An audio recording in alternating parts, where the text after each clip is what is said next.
Fry ಆದಮೇಲೆ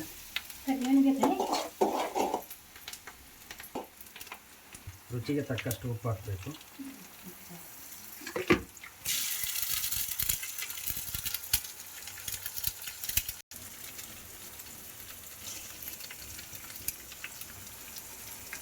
ಮೂರು ಮೊಟ್ಟೆ ಹಾಕ್ಕೊಂಡಿದ್ದೀವಿ.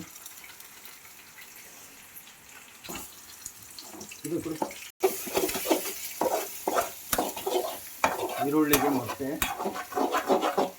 ಹಚ್ಕೋಬೇಕು.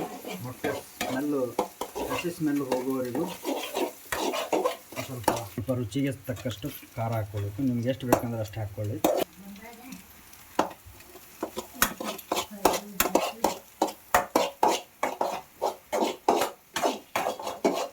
ಮಾಡಿಕೊಂಡು ಸ್ವಲ್ಪ ಬಾಯ್ಲ್ಡ್ ಆಗುವವರೆಗೂ ಸ್ವಲ್ಪ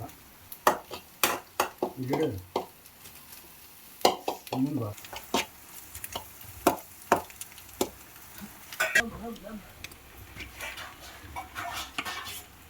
ಈ ಥರ ಮಾಡ್ಕೋಬಾರ್ದು. ಇದು ಕಂಬ್ಲಮ್ಮ ಮಾಡಿದ್ದು ಮಾಡಬೇಕು.